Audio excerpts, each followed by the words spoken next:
Man, Tony Scott, we got Shawnna in the building. And first of all, get a little closer, man, so they can see you. She's live. I've got to just say this, all right? Got to thank you for last week, allowing me, Tony Scott, to be a part of the video shoot for Big and Fat. Man, we did it out at Club Deja Vu. There used to be Secrets. The girl Chella in the building. Porn star Jada Fire in the building. Delicious. I got a lap dance from Jada Fire. Now, we already looking at some of the footage. Just let the people know what this video is going to be like. Man, this video, first of all, is the first single off the mixtape that's dropping today. She's alive! She's alive! So, you gotta say it like that. She's alive! And it features Chella H from right here in Chicago. Yes, sir. I'm very proud of the project. She's alive. It says a lot. I mean, I've been gone for a minute. A lot of people thought I wasn't doing it no more. I was gone, so it's just kind of me just getting back in my lane, doing my thing. And I released a lot of records, and they was like really hard and hardcore, like really rapping records. Right. So I said, let me put something sexy out. Let them know I do have a sex appeal to a certain extent. I mean, because you came in the game on the sex appeal and all of that. So what made you decide to go hard for a minute? Did you really feel the pressure to show them that, you know, besides me being sexy and a lady, I still got bars. Yeah. I can still heat it up with the best of the fellas. Right. I remember one time, I don't know if Leon was with me, but we came in and you was in the studio somewhere working on some ish, and I don't know if it ever came out, but I was like, yo! Yeah. Shawnna got bars. So was that the whole idea to just step back and show them, yo, I can spit as well as be sexy? Yeah, well, honestly, it took me a minute to evolve into that. When I was a tomboy, I was a very late bloomer. I didn't start wearing dresses and heels till I was like 25. Damn. You know what I mean? So really? now that I'm in it, I'm wearing it now. I wanna go. I wanna show. I'm like, yeah, I do got a little body. I'll show this off a little bit. Hey, girl, I ain't gonna lie. I seen a video with you was online making that joint clap. Yeah. I'm like, Shawnna can get it in with the best of them. Can I tell you a secret? Go ahead. I was 4 months pregnant when I did that. What? Yeah, nobody knew. That was the baby making that ass clap. Baby was in there like. Hey, talk about coming up in Chicago. You come from a land of where, I mean, spitters. You know what I'm saying? We're known for spitting up here. We're known for having bars. We're known for keeping it real. Being a female in Chicago, how was it coming up? Was it pressure for you to like stay on the level of some of these cats out here? Because like I say, Chicago is known for its spitters. Where would you put yourself in that line of MCs? I think it just kept a level of excellence in the game for me. It kept a bar that you had to be above, and I love that it was here in Chicago where I'm home, born and raised, to be able to say that this is where I got my start. This is who I started with, some of the most prominent artists in the industry, right here at home. Our Twisters, our Psychodramas, our Crucial Conflicts, our Kanye West, our Common. You know what I'm saying? Like the Brat. I mean, the list goes on. Do or Die. It just goes on. So when you start naming all those names, what do you fit Shawnna in? What do you think you fit into that whole line of rappers, man, from the shop? I mean, I said a lot. Are you at the top, in the middle? I mean, where are you? I'm gonna leave that up to the fans. Right now, I'm just blessed to be a part of Chicago music movement, even back then and now. And I just wanna help unite us and keep this flow going with us, because it took so long for the attention to get on Chicago that it's like, let's not do anything to mess it up and lose it. You know what I mean? Right. Let's talk She's Alive! As a matter of fact, it hits at 12 noon today. Where can they copy? Oh, you can get it on that Pip. You can get it on live mixtapes. If you have any trouble getting it through that direction, hit me up on my Twitter at Shawnna Music. Yes. And I'm mad as hell she came in with a t-shirt. I ain't got one. I mean, I need to have me a Shawnna She's Alive t-shirt. That's all I'm saying. We tried to have them on time, but you know how they got the order got messed up, so we're not getting them until tomorrow. Oh, okay. But we will definitely make sure y'all rocking them and holding it down on the morning ride. They had some that got misprinted, like Shawnna, she's in a coma, and they didn't want to put them out. So they decided to wait and get the album. She's Alive. Now tell us about She's Alive. Who's on it? What was the focus of you going into it? I mean, is it street? Is it sexy, or is it a mixture? It's a mixture. It's just Shawnna rapping. I didn't want to go. I just wanted to rap. You know, a lot of people keep saying, "What's up with the MMG? What's up with the Bangladesh? Right. What's up with I don't want to do none of that right now. I want to get my stock up. You know what I'm saying? I want to get reconnected with my fans. I just want to establish the fact that I'm back and I'm bringing good quality music to the scene, and then maybe later we'll talk labels. Because every week you hear, Shawna's going to sign with this, Shawna's going to sign with that. Yeah. Of course, we know you were down with Luda and DTP for a while. Yeah. What's your relationship with Luda today? Everything is copacetic. Everything's cool. We not as close and as tight as we used to be. Business. It's kind of gotten in the way of it a little bit. It's tough. But a lot of people think it's a beef type of situation. Y'all already know if it was a beef, he'd have put something on record by now. He done came at everybody. And you as well. And you as well. You know what? Not me, really. I don't. Okay. I don't like that stuff. I don't get into that beef thing. I think it's the time and the place for everything. In my business, there's no room for beef. I'm trying to get money. But you have had some situations in the music industry where you felt that you had to approach somebody about something. So you're one of those people. You're saying that I ain't gonna do it on record. If I got a problem with you, I'm gonna come to you and we gonna chop it up. We're gonna talk it out. If we can't talk it out, then we gonna part ways. You know what I'm saying? When I was a kid in high school, I did all the fighting and stuff. So it really ain't. I'm done with that. You know what I mean? So when you see artists like, say, what just transpired with The Game and 40 Glock, what's been going on with Nicki Minaj and Lil Kim, when you see all of these beefs and battles out there, how do you feel about it? I'm embarrassed. How are you? Why? I'm embarrassed because I feel like hip hop has such a bad rap.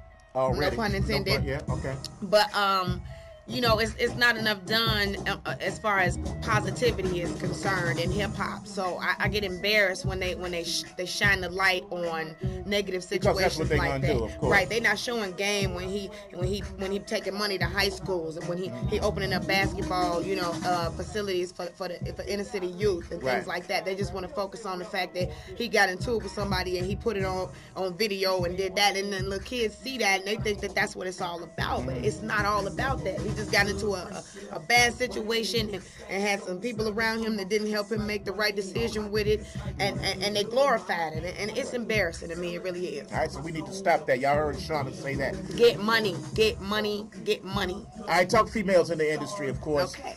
Right now, you got Nicki Minaj got her foot on the neck of the industry. Yeah. Now, I've always said that I think that there should be room for more than one female to be hot at any particular time. But it always seems like as soon as one female gets hot, they pit her against all the other females, and it becomes a situation where there's just like one female hot at a time. Like, what happened to those days of females actually working together, doing music together, going on like to me, like if a bunch of dope females got out together and did a tour across the country, the ladies in every city would come out like crazy, and the fellas gonna be there.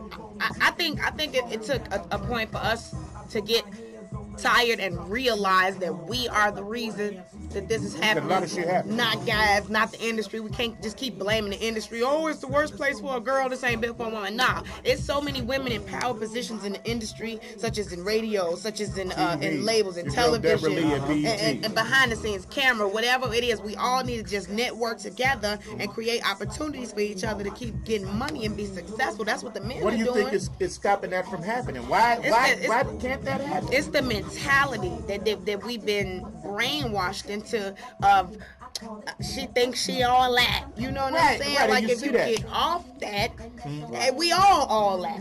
Okay, let's just establish that we are all that. We all okay? that. Let's get together and get all this money. Can we get some of that money that them guys is getting? Right. Because they got it sold up. At one given time, you got Rick Ross, you got Meek Mill, you got J. Cole, you got Lil Wayne, Drake, 2 Chainz, you got Game. You got the guys eating all over the place. But you got one female. We got one female winning, but it's gonna take that one female to set the top to say, hey, look, I gotta reach down. I gotta grab some of my sisters to help get them on this boat. You know what I mean?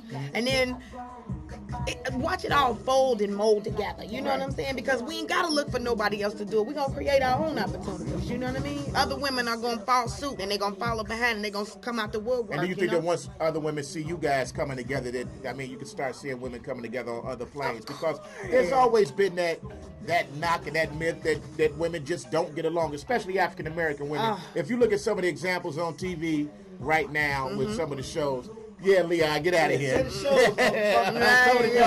Basketball Wives, Bad Girls Club, which are just terrible shows. Yeah. When you see the portrayal, Love and Hip Hop Atlanta, which okay, I'm gonna go ahead and make an admission. I've never watched a reality TV show. I hate them all. Really? I've been watching the hell out of Love and Hip Hop Atlanta. Stevie J is a fool. Ow, ain't it? When you see shows like that in the portrayal of black women, how do you feel as a black woman?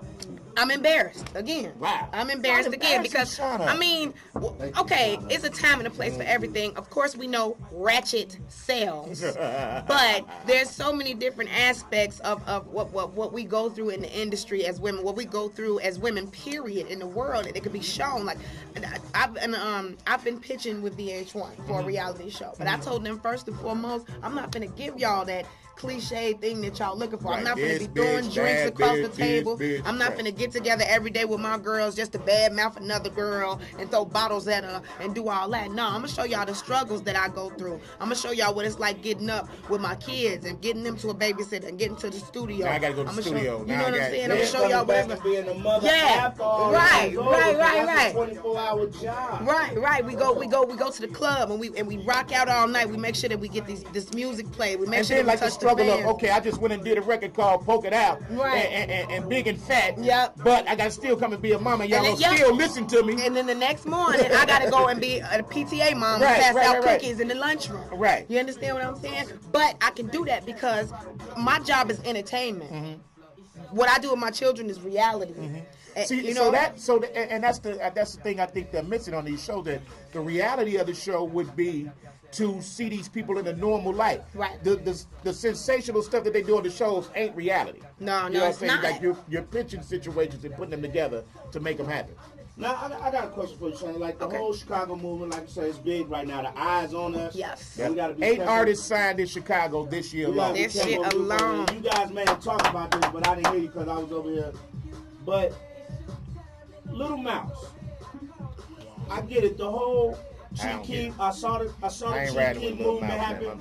And what I'm saying is, what I want to ask you, as an artist who's been in this game, who understand how this shit works, and the pitfalls, and the mountains, the peaks and valleys, when you see something like that, how does that make you feel, one, representing your city, and two, just as a black woman looking at that young man, knowing that there's some grown-ups put his ass up to that, got to please. put him up there, like, we talk to some people from his camp, and it's kind of like, yo, fam, like, give him a these chance. are shorties that's getting knocked off. Yeah. And you don't do that. So how much do you work hard to try to tell these other rappers don't get caught up by the thirst of being on? Because I feel that move right there is just a thirst. It's a thirst move. I was embarrassed. Yeah, it's a thirst move. They saw the situation with Chief Keef and they decided to capitalize. But what you're doing is exploiting the child. And I get it. Listen. I get it.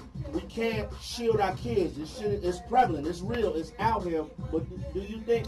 When do we stop about being a reporter for it? Like, it's a difference from the reporting it and glorifying it. Absolutely. Right. So how do you feel in that situation? It was crazy because I just did a panel the other day for Operation Push. Friday, yeah.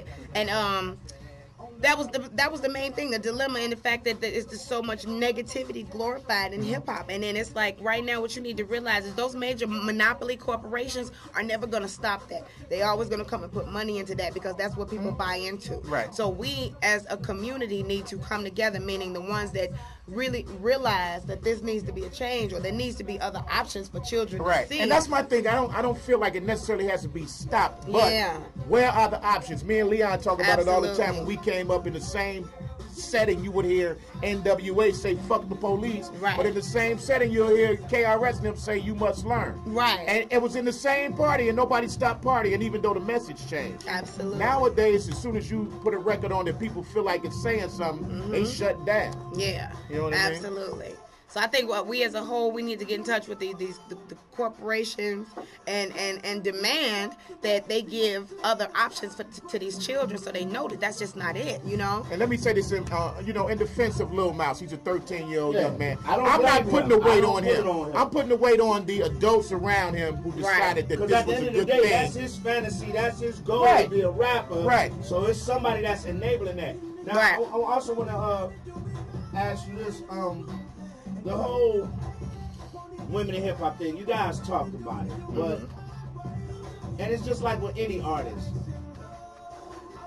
A lot of people tend to blame the industry when they don't get on. Mm-hmm. What's your work ethic, and what would you say to those rappers that get mad? Because I get approached on the street all the time.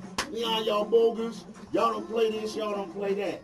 Like, who are you? Sometimes I've literally just had to check cats and be like, man, half that shit y'all give us is garbage. Right. Okay. Your block like it. Then that's it. So, what do you say to artists? Because I know you're emotionally attached to your music. Yes. I mean, like anything else, we're emotionally attached to our jokes. But when I go to Tony, who's like a big brother to me in the game, and I ask him his opinion on the set that I do, and he be like, I seen you do better. Mm-hmm. I got two options. I can go work on it or be pissed Or be like, forget Tony, right? What would you say to these new artists like about working on their craft a little bit more and getting their practice on before they just from a veteran like yourself? Saying that everybody ain't fucking with it. That's what you got to do. You got to stay grinding. You got to stay reinventing yourself. The attention span of the industry moves like this.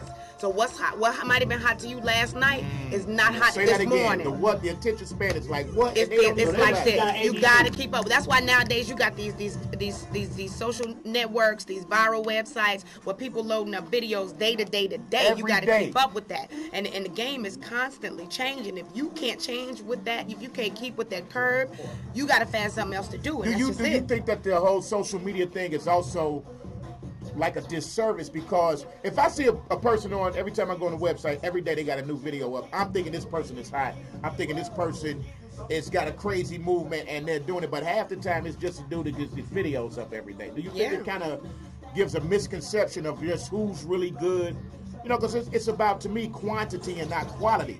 Yeah, you can put 12 videos up in a week, but it wasn't as good as the one video I seen from this one person. You're absolutely right. You know You're absolutely right. I do think it has over-flooded the game with unnecessary-ish, but at the same time... You can say shit, unnecessary shit. It's like, when in Rome, if you can't take the heat, get out the kitchen. That's the mentality. The turn that the game took right now. It's all about the internet. You know what I mean? You could be a nobody. You got 1 million people hitting you up, watching your Ustream, all over your Twitter. And now you somebody. And now you somebody. Wow. And then some of these people just get on there and just to be the most rude person that they could ever try to be, and they're stars. Like you said, ratchet sales. Yes, it does. Yeah. So I mean, I just keep studying the game. Everything is school. Life is a learning lesson. Back in high school, when you was in school, if you got an F on that paper, what you had to do? You had to go back and restudy and make sure you know it this time for when the test come for real. And that's what real life is about. If you mess up, then go back, dust yourself off, pick back up, look at where you messed up at, and go at it again. If you really believe in it, if this is what you want to do. Do you feel that though there's, I'm sorry, Tom. Do you feel that there's some mistakes though that you can't recover from? Absolutely. Absolutely. Talk about some of the things that you think that you might have in your career, some mistakes that you might have made, or some missteps, some things that if you look back now, you'd be like, I shouldn't have done that, or I might do it different this time. Or reconsider how I did one about that. Excuse me, not thoroughly going through my own recording contracts. Not just saying, hey, I know I got a good lawyer, he gonna handle it. Right. And at the end of the day, the lawyers, the labels, the judges, they all playing golf together. They all talking to each other and saying how they finna come off of you. And if you don't understand that, drop gems on it. You look up and you had $1 million budget, but now you back at home catching rides with your homies. You know what I'm saying? You got to know it. You got to know it from a production standpoint. You got to know it from a management standpoint, from your attorney standpoint, from a label standpoint, from a marketing standpoint. You got to know all that. You got to study all that because there's so many ways for people to steal money from you. Every day you look on the internet and you find out somebody's manager or somebody finagled this and finagled that. Right. But how often do you see that happening, especially with the contracts? Well, you see it a lot. And think about it. You're a young person. You came from nothing. Somebody puts a piece of paper in front of you that's going to say you about to get this. You ain't going to read. I mean, how many of us is going to read the fine print? Man, I'm telling you, once you get to the there are of and this party and they're known as and you to the therefore, heretofore. Man, get that. Make sure I'm cool. And whereas. Corporation. Yeah. And therefore. Hereafter referred to as. Yeah. You like, once you get to that, you be like, look, just cut my check so I can go pop these bottles and get this chain. I got this whip waiting to drive it right off the showroom floor. You know what I'm saying? And that's the dumb old shot. mentality. That's the old shot. But now say that if that same situation occurs now, same situation right now, I'm sitting up all night. I'm telling you, if I have to have my attorney read a paragraph over 30 times to explain to me and that I know verbatim what that means, then that's got to happen. All right. Real talk. You know how I used to look at it, I was like, I would look at it as like, they giving me all this shit too easy. Yeah. There's gotta be a catch. Gotta be a catch in there. Oh, it's always Are you with that Bentley? Because think about the average black person. Think about it. If I walked up on you today and said, here's a free flat screen TV, you're like, nigga, what the fuck is going on? Well, I don't want that. That boy hot. That boy hot. Who coming to get that? It's finna blow up, ain't it? But you'll take a contract. You'll take a contract and sign it and believe everything, but somebody can walk up you on the street. So, like, people don't even use their street sense in those situations. Yeah. Right. Y'all giving me a chain and a goddamn Ferrari. Right. Yep, and they've gone. What I gotta do? Hold on. They sold. You can't sell a T-shirt. Nope. You can't sell a milkshake. You can't do an energy drink. You can't do a ringtone. You can't do a commercial. You can't get an endorsement. You don't know none of that. Okay, so you don't do none of that. See? With that being said, wow. How lucrative can the independent market be? Because a lot of people out here now, guys like Big Crit, you know, they get their buzz and they doing their thing on the independent side and going straight door to the pocket. How lucrative can that be if you apply pressure and do your thing? Absolutely. Much more lucrative than signing an exclusive recording contract because, of course, you got more hands in the pot. Right now, the internet, the way that's set up, that social media we was just talking about, that enabled the indie artists. You know what I mean? So it's got its pros and cons. It's the difference between selling a CD and getting 20 cents off of it and selling it and keeping $6 off of it. Absolutely. You know what I mean? Absolutely. And that's what artists don't understand. They don't understand, like, they don't understand the percentage that a label gets off your CD. Right. You understand? Back when I first started, when I started with Luda, the CDs were sold. It wasn't really. It was going into the internet ringtone thing, but it was still being CDs. So that's why when he first started, you can go back to him selling 3 million out the gate. Right. When Eminem was selling 6 million out the gate and stuff like that. But what you don't know is that's a CD that's sold for what at the average $10, $10 to $15. The label gets $8 off every CD. And you don't get the other two. No, you don't. Because you got to pay everybody out the two. Right. Now you splitting up the two with the distributor and then to you. The agency, all that. So at the end of that $8, how much money are you getting per You get about, honestly, some artists get down to 25 cents. Wow. A CD. If you smart and you had your legal team on point, you might get $1.50. You might get $2.50. But let's go back to what we were saying. This is when 1 million records were being sold. You got 1 million records sold and you made $2.50 off every record. Come on, that's why you had these labels going. That's why when the internet came and then you got ringtones and you got free downloads and you got all that, you got a situation where these indie companies want to come out and say, hey, look, we can set up our own website and sell our own music and get it dollar for dollar. You know what I mean? That's when it go. And now the labels want to try to create this 360 deal. Right. So whereas because they lost so much money with this internet, so now they trying to tap into all your other sales, your shows, your endorsements. That was your money. That was how you made your money. Because you know you don't see that money off that CD unless you're selling millions. That's Mariah Carey, you know? So now you don't see no money off nothing. And now these record labels are so shiesty that they word them contracts to where even if you get out of the contract, they still own your name. Oh, you gotta change Young Buck. Young Buck can't use Young Buck anymore. Yep, you gotta change your name. Oh yeah. No, they can't do that. They can't do that. That's why I always use my real name with everything. Right. Like, you gotta know. And we were talking about the show money, like, because I was reading a report somewhere where, I don't know if people know this, but a Tribe Called Quest off of royalties only made something like, I think it was $275,000 in 10 years. Royalties off of record sales. And they toured so much, and that's their money. But now, like you're saying, the record company is getting your tour money and all of that. So where does it really benefit the artist? Right. You know what I mean? It's what I want to talk. Let's talk bloodline. You come from. Yes. I mean, one of the most illest entertainers. Eric Clapton said this man Eric, was one of his names like Eric Clapton. Didn't he? Like a lot of. I mean, when Rolling Stones come to town, they come by to see Buddy Guy. They do. Rock and Roll Hall of Famer. I mean, growing up in that musical family, with that name, Buddy Guy, one of the most legendary names in music history. Yes. Did you ever feel the pressure to be as great as you are? You know what I mean? Like Buddy Guy, you can't. Right, it's like being a Jordan right now. You know what I mean? I still do. I still feel the pressure. You know, he's still winning Grammys. Man. 2 years ago, he was inducted into the Hall of Fame. Man. It's like that, you know, man. Come on, man. Come Mick on, Jagger man. comes to like, I go say Buddy Guy. I go see Buddy Guy. Yes. No alcohol, fellas. We're not going to drink around him. He's a legend. Yes. That's so wow, y'all know. That's so. I mean, I'm honored that y'all even brought that up. Our generation doesn't respect that. They don't know anything. Yeah. Mike creeping up here on it. So just talk about growing up. I mean, I know you've seen stars and legends and legendary people. Yes. Just stopping by, you know, to hang out, you know. So just talk about that growing up and related to Buddy Guy. It was dope. I keep it 100. I definitely say I'm from Chicago, but I will be more specific and let y'all know I grew up in the suburbs. You know what I'm saying? I was exposed to a lot of let's say other music when I was growing up. Your alternative, your rock music, your blues music. Yes. I'm very eclectic.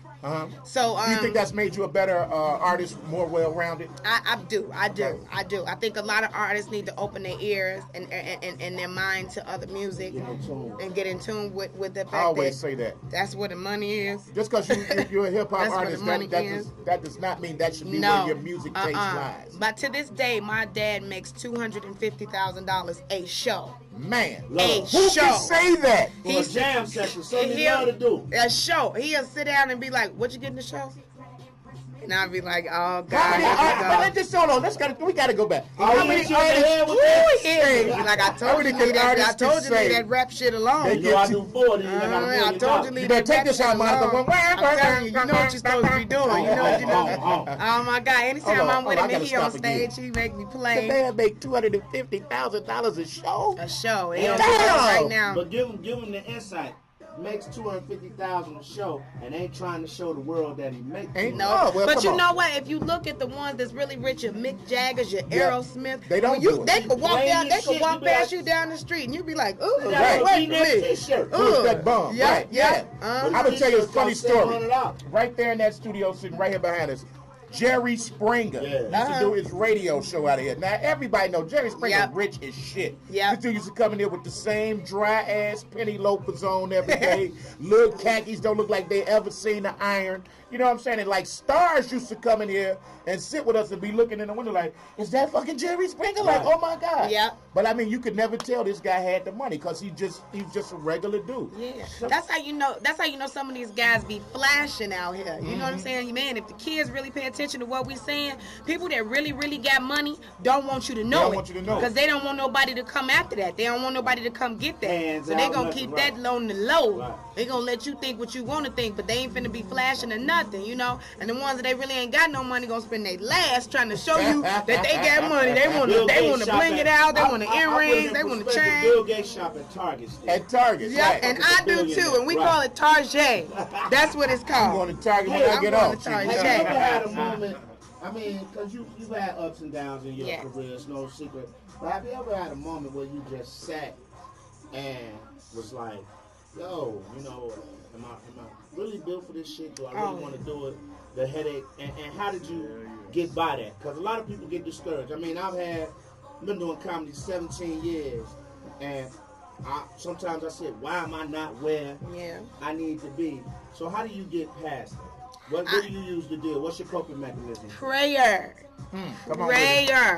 Please. I'm not a preachy person, but keep God in your life and keep God first and know that timing. Okay, it's all about timing. Even though you may want it, it's not written for you yet.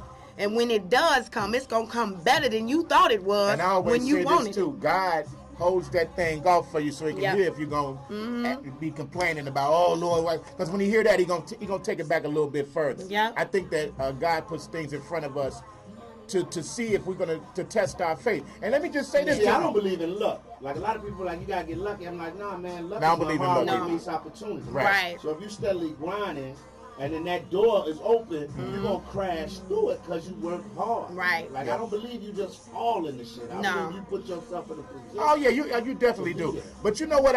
Lately, I'm realizing this because I'm just like Leon. I've had this thing like, you know, why ain't you gotten further? Why you ain't been in this? Why you ain't in that? But then at the end of the day, I shouldn't say how many comedians can say that they host a morning radio show at WGCI, one of the top radio stations in the country. Yes. So at the end of the day, if this is it for me, if this is as high as I'm going to go, who the hell knew I was going to get here? Hell of a life. When I was growing up, you couldn't have told me I was going to be doing this shit. So now I just come to a realization that this could be it. And if it is it, damn.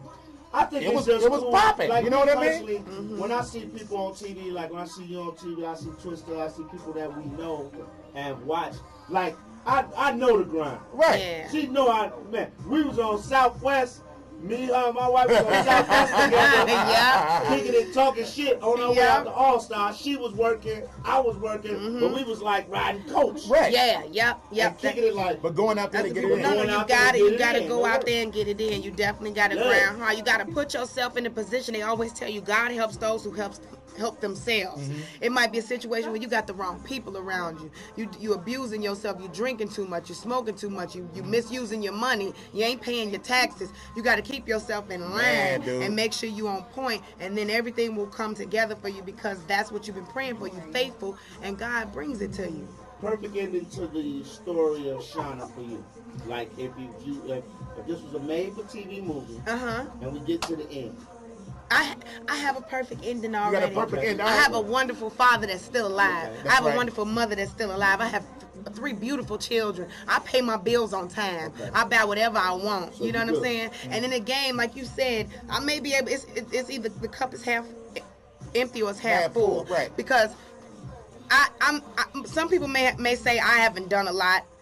And at the same time, I've been around some of the most prominent and renowned artists that have blessed the industry. Right. And a lot of y'all can go through your whole career, make millions of dollars, and never do that. Right. Never do that. Y'all never know a studio session with Ludacris to be able to see him sit down and create a studio session with T-Pain. Right. I have songs that I've been in the studio with Mariah Carey.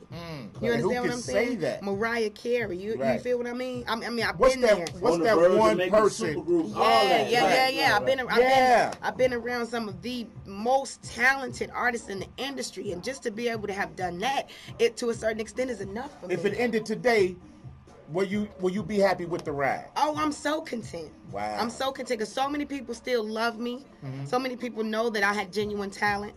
And the bottom line, people know that I was a good person. I never stepped on nobody. I never badmouthed anybody. I never made any shiesty moves, you know, even though things went bad with me and Luda, you never heard me speak bad. You never heard me say anything bad. You know what I mean? You know, business is business. That's what it is. Some up, some down. You know, some goes good, some goes bad. But hey, it is what it is. At the end of the day, I want people to know that I was driven, I was focused, and I was willing to help.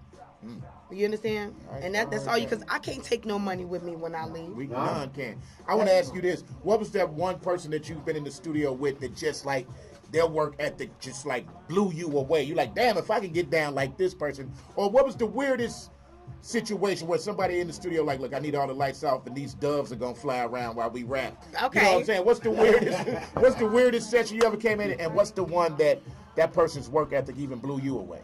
I had to say T-Pain. T-Pain? Yeah, and on both instances. Both ends. Okay. Yes. He covered both bases. A workaholic. We would be in that studio from noon till noon. Wow. From noon no to breaks. noon. No breaks. He got a room where you can go take a nap and you got to come back in. But the weirdest thing was he keeps these, oh God, don't. Oh my God, he gonna be so mad. Come on with it, come on, what's going on? It's not that bad. He you know the strobe lights that's in the laser lights? He turns all the lights off in the studio and makes the laser lights be in there, like he in the club. So you know what I mean? You sleepy in there, you got a laser in your eye, you like, man, what's going on in here? It's 5 in the morning, you know what I mean? 9 in the morning. What is it about him though? Musically, what's the one thing that you noticed in the studio that you see him do that you didn't see other people do, and you're like, damn, this motherfucker got something. You know what I mean? Or is it just his overall work ethic? That's a good question because I never really paid attention to that, but it just came to me as you said it. Most of the artists that I see, they do their work alone.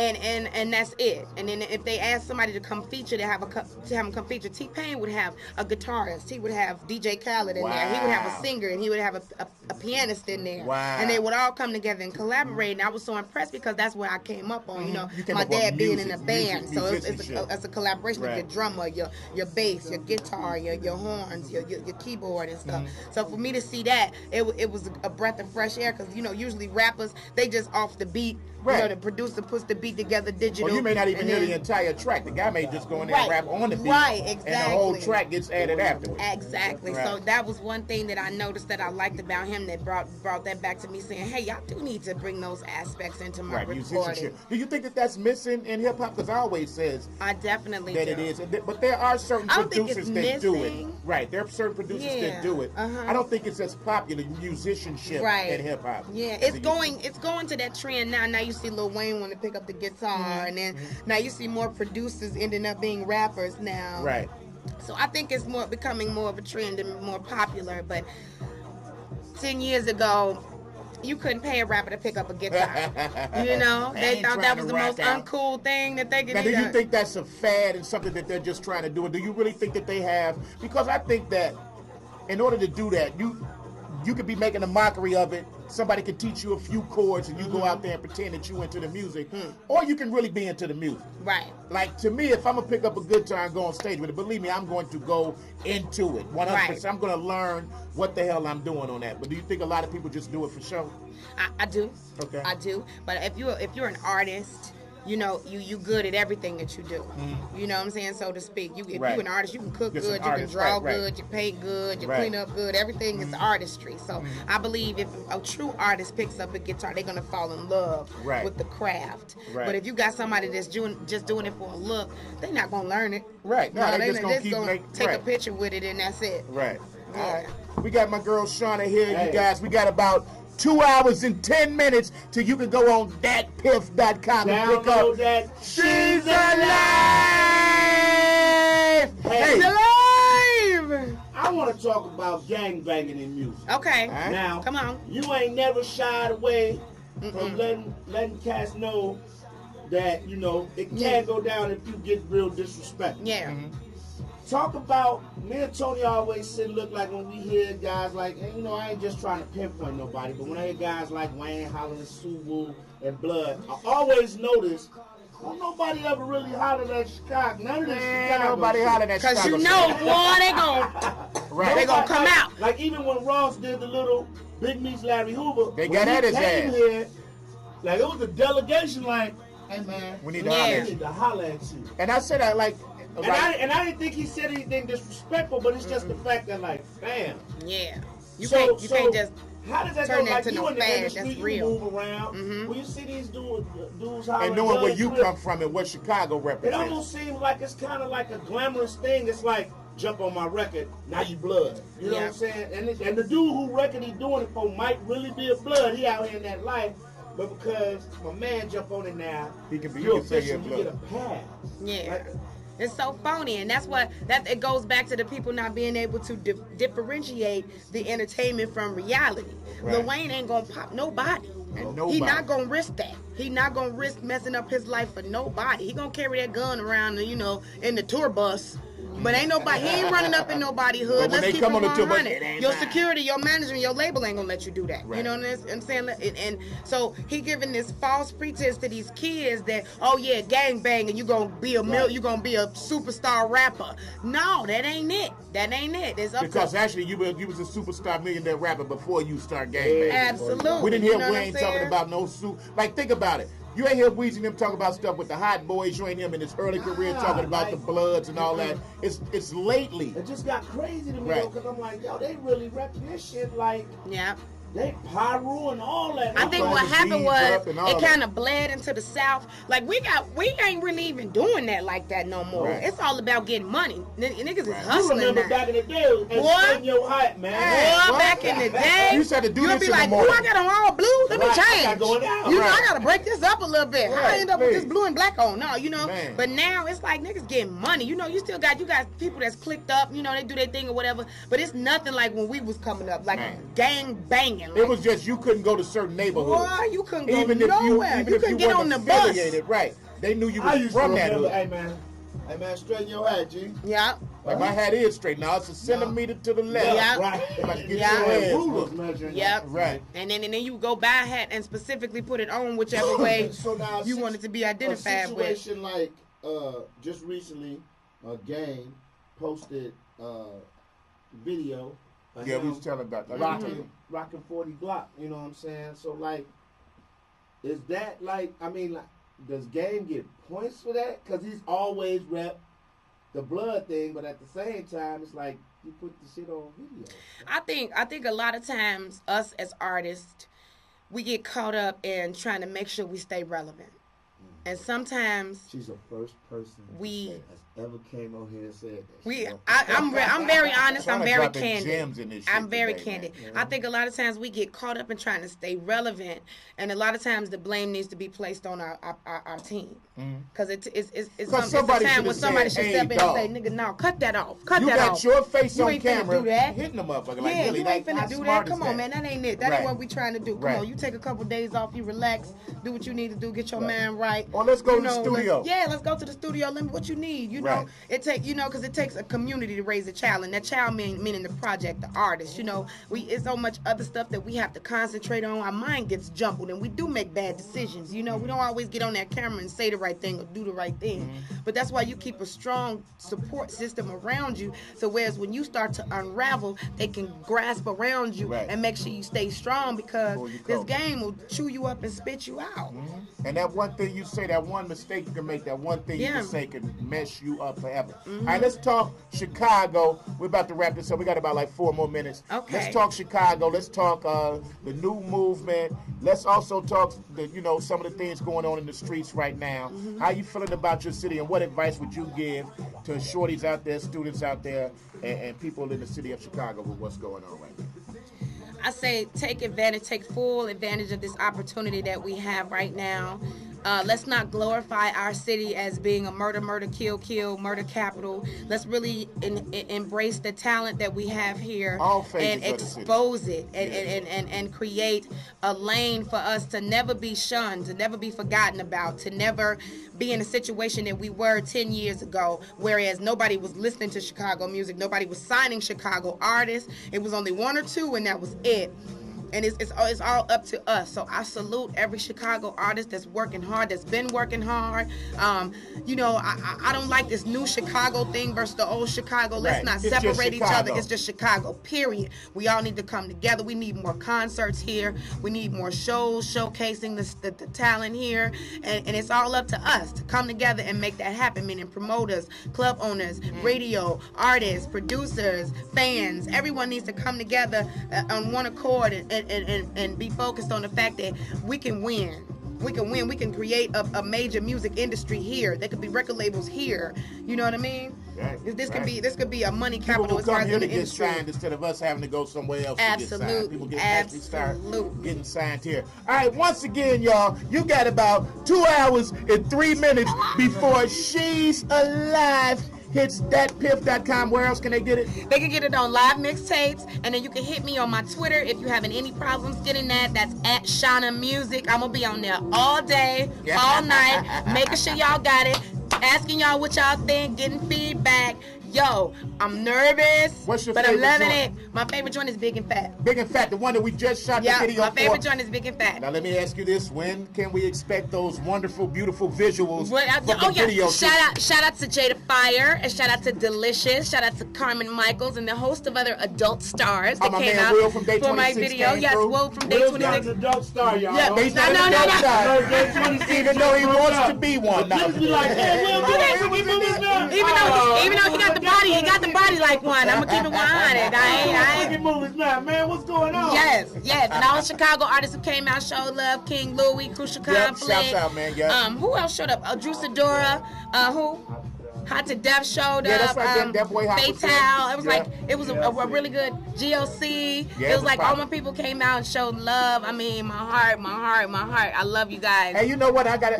You just called me to mind of it. Just the people that came out to show respect to Shawnna. Yes. It was a who's who list. It was a lot of people out there. But the one thing that I got from everybody was out there to show you respect. That's why I bought my ass out there. Like, my girl asked me to be in the video. I got to do that. You know what I'm saying? So I appreciate the look. You. I can't wait till it come out. Oh man, I appreciate you made it. You made the video, man. We needed that cherry on top. Yeah. And you came through and made it happen.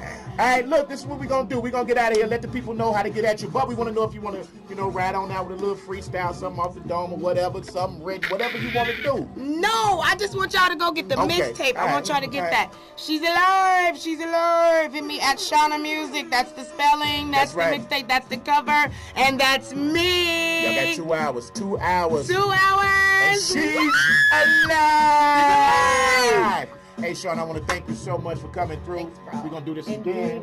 That's right. We got to hook up. As a matter of fact, I'm going to be giving my special report on She's Alive tomorrow because I'm definitely going on that pill. Yes. I'm going to get that joint. And I'm going to let y'all know how good it is tomorrow on the show. All right? Give me feedback because I'm already in the studio working on Jacking for Beats and I'm already in the studio working on the campaign. So don't think we ain't working around here. Shout out to Team Shawnna, Team Moneybags, Team everybody. But they're getting on deck and helping me out. And Chicago, I love y'all. She's alive. It's Shawnna, it's your man Tony Skull. Hey, join us tomorrow morning 5 a.m. Tony Skull Morning Riot Show right here on GCI. We got on.